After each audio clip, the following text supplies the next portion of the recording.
तो Indian civil services हमारे इस यूट्यूब चैनल पे आप सबका एक बार फिर से बहुत बहुत स्वागत है।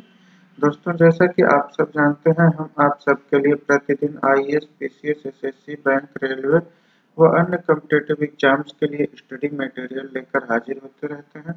तो दोस्तों, इसी कड़ी में आज हम आपसे बात करने वाले हैं केशवानंद भारती बनाम केरल राज्य, जो कि भारतीय संविधान और इंडियन पॉलिटी का बहुत ही चर्चित टॉपिक है। और इस विषय से हमेशा कोई ना कोई प्रश्न आपको जो है आईएएस प्री और मेंस में या पीसीएस में किसी न किसी एग्जाम में देखने को मिलता है।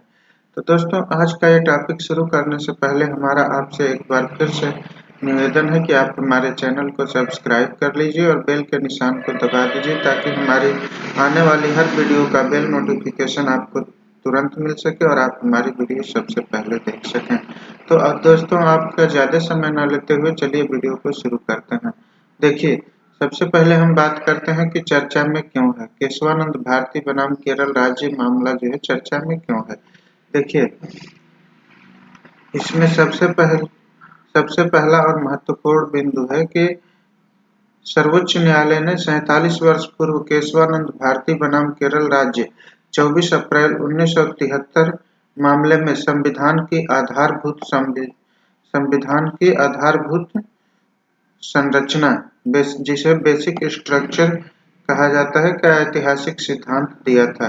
केशवानंद भारती के मामले में ही 24 अप्रैल 1973 को भारतीय संविधान की आधारभूत संरचना, बेसिक स्ट्रक्चर का ऐतिहासिक सिद्धांत माननीय सर्वोच्च न्यायालय ने दिया था, जो कि 24 अप्रैल 1973 को ये सिद्धांत आया था। अब देखिए, इसके मुख्य बिंदु की हम बात कर लेते हैं। तो इसके जो मुख्य बिंदु हैं वो हैं, इसके दो मुख्य बिंदु हैं। पहला मुख्य बिंदु है कि 13 न्यायाधीशों वाली संविधान पीठ ने 7-6 के बहुमत से निर्णय किया कि संविधान की आधारभूत संरचना अनुलंघनीय है और इसे संसद द्वारा परिवर्तित नहीं किया जा सकता है। 13 न्यायाधीशों की पीठ थी, जिसमें 7-6 के बहुमत से यह निर्णय लिया गया कि संविधान की आधारभूत संरचना अनुलंघनीय है और संसद द्वारा इसे परिवर्तित नहीं किया जा सकता है। और दूसरा पॉइंट इसमें था, दूसरा बिंदु, आधारभूत संरचना को इस निर्णय के बाद से भारतीय संविधान में एक सिद्धांत के रूप में मान्यता प्राप्त हो गई। ये जो सिद्धांत था ये इतना ऐतिहासिक था कि इस निर्णय के बाद से आधारभूत संरचना के सिद्धांत को जो है बहुमत मिल गई और संविधान में बहुत ही अच्छी मान्यता मिल गई। अब देखिए, संविधान की आधारभूत संरचना की हम बात कर लेते हैं। बेसिक स्ट्रक्चर्स, संविधान की बेसिक स्ट्रक्चर क्या है? संविधान की आधारभूत संरचना। देखिए, संविधान की आधारभूत संरचना का तात्पर्य संविधान में निहित उन प्रावधानों से है जो भारतीय संविधान के लोकतांत्रिक आदर्शों को प्रस्तुत करते हैं। इन प्रावधानों को संविधान संशोधन के द्वारा नहीं हटाया जा सकता है। देखिए, संविधान की आधारभूत संरचना का तात्पर्य संविधान में निहित उन प्रावधानों से है जो भारतीय संविधान के लोकतांत्रिक आदर्शों को प्रस्तुत करते हैं। भारतीय संविधान के लोकतांत्रिक आदर्शों को प्रस्तुत करते हैं और इन प्रावधानों को संविधान में संशोधन के द्वारा नहीं हटाया जा सकता है। अब देखिए, अगला इसमें पॉइंट है कि वस्तुतः ये प्रावधान अपने आप में इतने महत्वपूर्ण हैं कि इनके नकारात्मक बदलाव से संविधान का सार तत्व, जो जनमानस के विकास के लिए आवश्यक है, नकारात्मक रूप से प्रभावित होगा। देखिए, कहा जा रहा है कि वस्तुतः, मतलब ये जो संविधान की आधारभूत संरचना है, वस्तुतः ये प्रावधान इतने अपने आप में इतने महत्वपूर्ण हैं कि इनके नकारात्मक बदलाव से संविधान का सार तत्व, जो जनमानस के विकास के लिए आवश्यक है, नकारात्मक रूप से प्रभावित होगा, मतलब खराब हो जाएगा। इसका नकारात्मक प्रभाव आम जनता पे पड़ेगा। अब देखिए, आधारभूत संरचना के विकास की बात कर लेते हैं। अब देख लेते हैं कि आधारभूत संरचना का विकास कैसे हुआ। आधारभूत संरचना के सिद्धांत का विकास कैसे हुआ, इस बात की चर्चा हम कर लेते हैं। देखिए, संसद की संविधान संशोधन करने की शक्ति क्या हो सकती है। संसद की संविधान संशोधन करने की शक्ति क्या हो सकती है, इस पर भारतीय संविधान को अपनाने के बाद से ही बहस छिड़ी हुई है। मतलब संसद किस मुद्दे पर संविधान में संशोधन करेगी, संविधान में संशोधन करने की शक्ति क्या है, इस बात की बहस जब संविधान को लागू किया गया और हमने अपनाया तब से आज तक ये बहस छिड़ी हुई है। अगला पॉइंट है कि संसद को पूर्ण शक्ति। अब देख लेते हैं कि संसद की पूर्ण शक्ति क्या है। संसद की पूर्ण शक्ति की बात कर लेते हैं हम। देखिए, स्वतंत्रता के शुरुआती वर्षों में सर्वोच्च न्यायालय ने शंकरी प्रसाद बनाम भारत सरकार मामला 1991, इसको आप ध्यान रखिएगा, यह भी पूछा जाता है। स्वतंत्रता के शुरुआती वर्षों में सर्वोच्च न्यायालय ने शंकरी प्रसाद बनाम भारत सरकार मामला 1951 और सज्जन सिंह बनाम राजस्थान सरकार 1965 जैसे मामलों में निर्णय देते हुए संसद को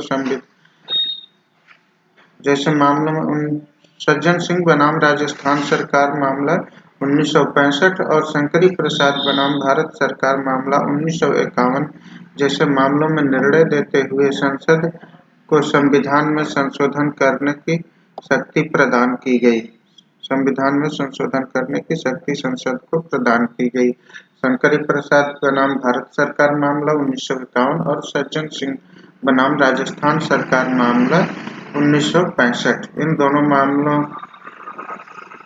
में निर्णय देते हुए संसद को संविधान में संशोधन करने की शक्ति प्रदान की गई। अब अगला पॉइंट है इसमें, इसका कारण यह माना जाता है कि स्वतंत्रता के बाद शुरुआती वर्षों में सर्वोच्च न्यायालय ने तत्कालीन राजनीतिक नेतृत्व पर विश्वास जताया।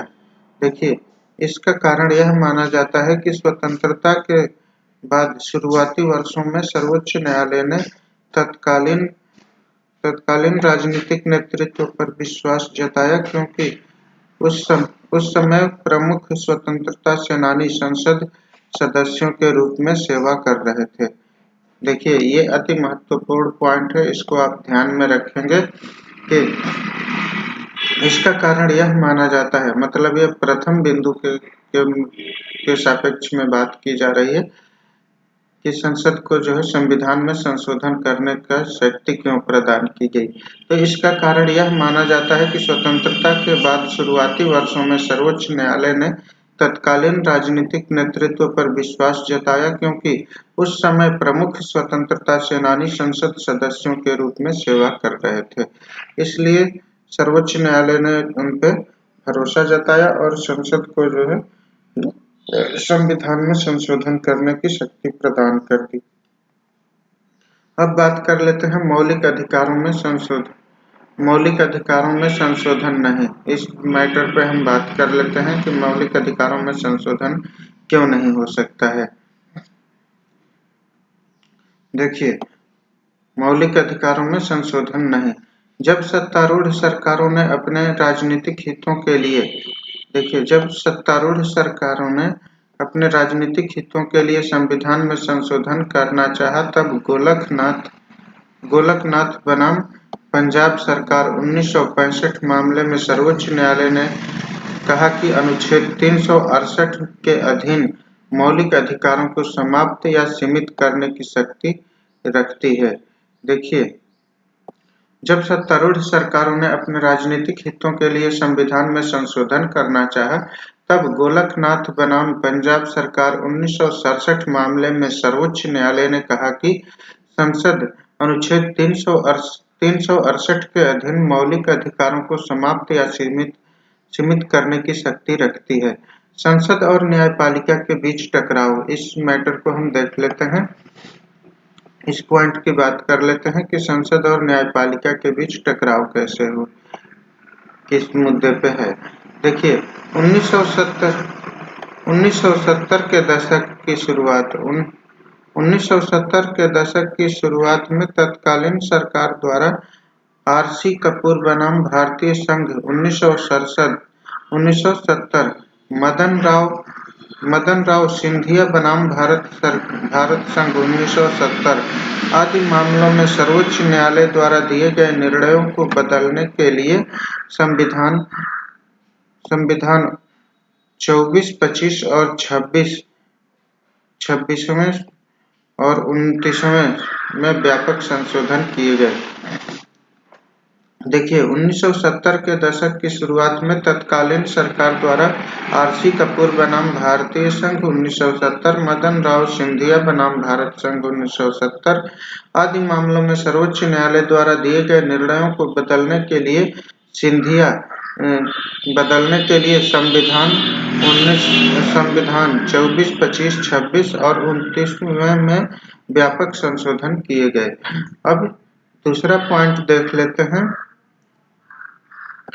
यहाँ ध्यान देने योग्य तथ्य यह है कि आर.सी. कपूर मामले में सर्वोच्च न्यायालय ने इंदिरा गांधी सरकार के बैंकों के राष्ट्रीयकरण करने के निर्णय को अवैध घोषित किया था, जबकि माधवराव सिंधिया मामले में पूर्व शासकों को दी जाने वाली प्रीवी पर्स को समाप्त करने संबंधी संशोधन को अवैध घोषित किया गया था।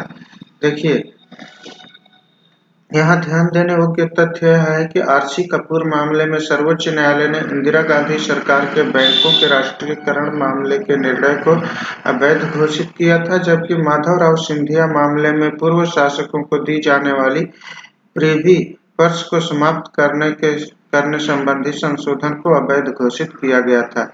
अब आइए वीडियो में आगे बढ़ते हैं और बात करते हैं केशवानंद भारती मामले की। जी हाँ दोस्तों, अब हम देखते हैं कि केशवानंद भारती मामला क्या है। केशवानंद भारती मामले की हम बात कर लेते हैं।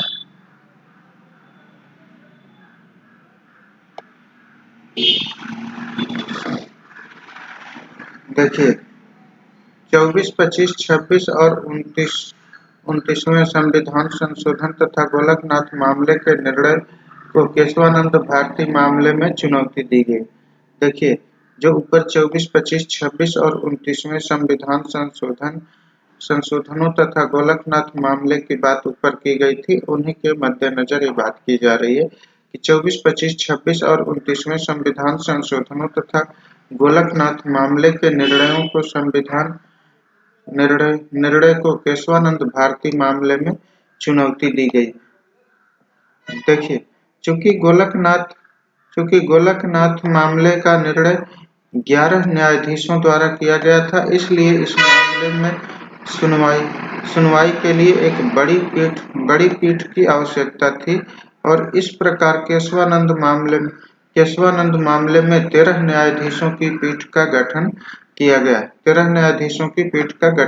गया, जहां प्रख्यात कानूनविद नानी पालखीवाला, फली नरीमन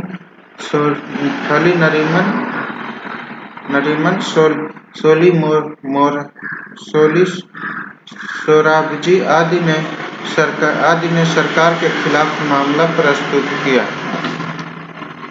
अब देखिए, बात कर लेते हैं कि आधारभूत संरचना का सिद्धांत क्या है। आधारभूत संरचना का सिद्धांत देख लेते हैं। देखिए, केशवानंद भारती की संवैधानिक पीठ में सदस्यों के बीच गंभीर वैचारिक मतभेद देखने को मिले तथा पीठ ने 7-6 से निर्णय किया कि संसद को संविधान के आधारभूत संरचना में बदलाव करने से रोका जाना चाहिए। देखिए, केशवानंद भारती की संवैधानिक पीठ में सदस्यों के बीच गंभीर वैचारिक मतभेद देखने को मिले तथा पीठ ने 7-6 से यह निर्णय किया कि संसद को संविधान के आधारभूत संरचना में बदलाव करने से रोका जाना चाहिए। बात का निर्णय माननीय सर्वोच्च न्यायालय के 13 सदस्यों की पीठ ने किया। अब सर्वोच्च न्यायालय ने कहा कि अनुच्छेद 368 जो संसद को संविधान में संशोधन करने की शक्तियां प्रदान करता है के तहत संविधान के आधारभूत संरचना में बदलाव नहीं किया जा सकता है। देखिए, दूसरे पॉइंट में ये स्पष्ट हो जाता है कि सर्वोच्च न्यायालय ने क्या कहा। सर्वोच्च न्यायालय ने कहा कि अनुच्छेद 368 जो संसद को संविधान में संशोधन करने की शक्तियां प्रदान करता है के तहत संविधान की आधारभूत संरचना में बदलाव नहीं किया जा सकता है। अब देखिए, आधारभूत संरचना की सूची की हम बात कर लेते हैं। आइए वीडियो में आगे बढ़ते हैं और देखते हैं आधारभूत संरचना की सूची कौन कौन सी है।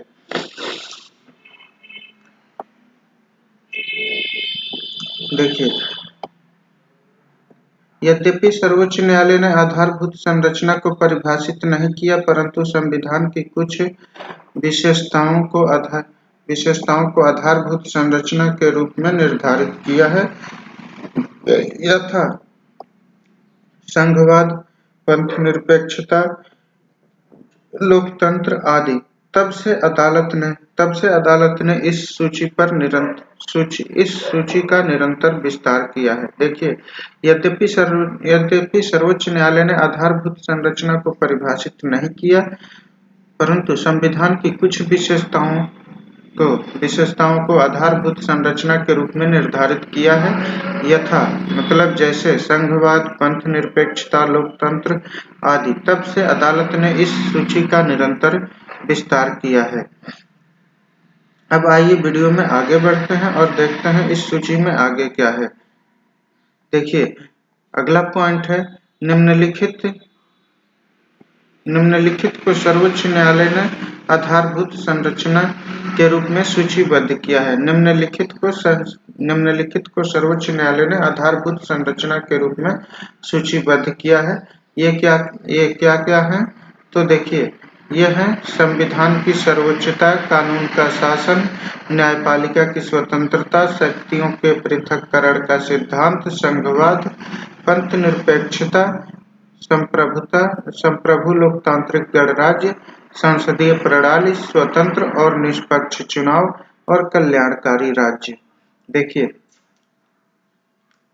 ये जो यहाँ से इतने पॉइंट हैं, ये जो नीचे पॉइंट दिए गए हैं, ये संविधान की आधारभूत संरचना के संविधान की सर्वोच्चता के मद्देनजर बात की जा रही है। देखिए,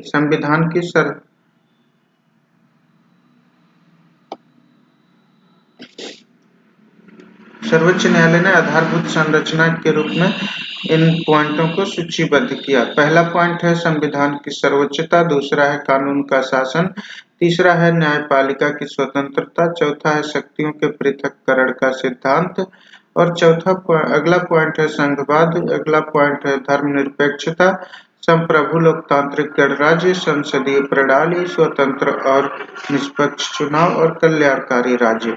इन पॉइंटों को जो है माननीय सर्वोच्च न्यायालय ने मान्यता प्रदान की थी कि ये संविधान के आधारभूत सिद्धांत हैं और इनमें संसद द्वारा परिवर्तन नहीं किया जाना चाहिए। अब देखिए, आगे बढ़ते हैं और देखते हैं कि आधारभूत संरचना का महत्व क्या है। संविधान की आधारभूत संरचना का महत्व देख लेते हैं। देखिए, किसी भी देश का संविधान उस देश के मौलिक नियमों का दस्तावेज होता है। देखिए, किसी भी देश का संविधान उस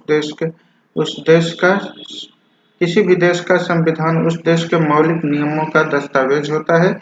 इस दस्तावेज के आधार पर ही अन्य सभी कानून बनाए तथा लागू किए जाते हैं। अगला पॉइंट है संविधान के कुछ भागों को अन्य प्रावधानों की तुलना में विशेष दर्जा दिया जाता है तथा संविधान के ये भाग व्यापक संविधान संशोधनों से संविधान की रक्षा करते हैं। अगला पॉइंट है आधारभूत संरचना को आधारभूत संरचना के महत्व को आर.एस. बोम्मई बनाम भारत सरकार 1994 मामले से समझ सकते हैं। सर्वोच्च न्यायालय ने बाबरी मस्जिद के विध्वंस के बाद राष्ट्रपति द्वारा भाजपा सरकारों की बर्खास्तगी को बरकरार रखा गया तथा सर्वोच्च न्यायालय ने कहा कि इन सरकारों की बर्खास्तगी धर्मनिरपेक्षता के लिए आवश्यक है। देखिए, ये अति महत्वपूर्ण पॉइंट है। आधारभूत संरचना के महत्व को आर.एस. बोम्मई बनाम भारत सरकार 1994 मामले से समझ सकते हैं। सर्वोच्च न्यायालय ने बाबरी मस्जिद के विध्वंस के बाद राष्ट्रपति द्वारा भाजपा सरकारों की बर्खास्तगी को बरकरार रखा गया तथा सर्वोच्च न्यायालय ने कहा कि इन सरकारों की बर्खास्तगी धर्मनिरपेक्षता के लिए अति आवश्यक है। अब बात कर लेते हैं आधारभूत संरचना की आलोचना की।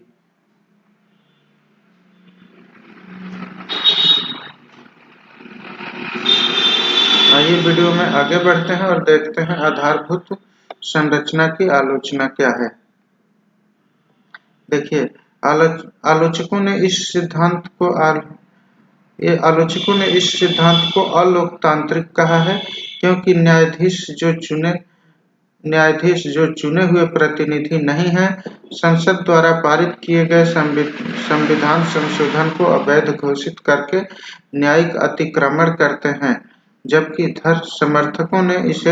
समर्थकों ने इसे बहुलवाद और अधिनियमवाद के खिलाफ सुरक्षा के रूप में माना है। तो ये हो गई आधारभूत संरचना के आलोचना की बात। अब आगे की राह देख लेते हैं। आगे की राह यह है कि भारतीय संविधान आजादी के 70 वर्षों बाद भी एक जीवंत दस्तावेज के रूप में अपना अस्तित्व बनाए हुए है और भारतीय न्यायपालिका और संवैधानिक व्याख्या की प्रक्रिया अनवरत विकास कर रही है। आवश्यक है कि संविधान के माध्यम से भारतीय न्यायपालिका की पारदर्शिता और जवाबदेही के मध्य संतुलन और न्यायपालिका की स्वतंत्रता को बनाए रखने का प्रयास किया जाए। देखिए, आगे की राह में बात की जा रही है कि भारतीय संविधान आजादी के 70 वर्षों बाद भी एक जीवंत दस्तावेज की तरह अपना अस्तित्व बनाए हुए है। भारतीय न्यायपालिका और संवैधानिक व्याख्या की प्रक्रिया अनवरत विकास कर रही है।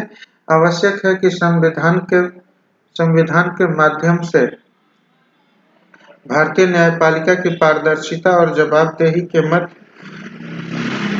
मध्य संतुलन और न्यायपालिका की स्वतंत्रता बनाए रखने का प्रयास किया जाए। तो दोस्तों, ये तो बात रही केशवानंद भारती बनाम केरल राज्य का जो मामला था उसका। तो दोस्तों, आज की ये वीडियो यहीं संपन्न करने की हमें इजाज़त दीजिए। मिलेंगे आपसे अगले वीडियो में अगले दिन किसी अन्य टॉपिक के साथ जो कि आपके आईएएस, पीसीएस व अन्य कॉम्पिटिटिव एग्जाम्स के लिए अति महत्वपूर्ण टॉपिक होगा। तो दोस्तों, हमारे चैनल को सब्सक्राइब कर लीजिए और आने वाले बेल को निशान को दबा दीजिए ताकि हमारी आने वाली हर वीडियो का नोटिफिकेशन आपको तुरंत मिल सके और आप हमारी वीडियो सबसे पहले देख सकें। तो दोस्तों, आज की वीडियो से हम आपसे यहीं विदा चाहते हैं। मिलेंगे आपसे अगले वीडियो में। तब तक के लिए नमस्कार, जय हिंद।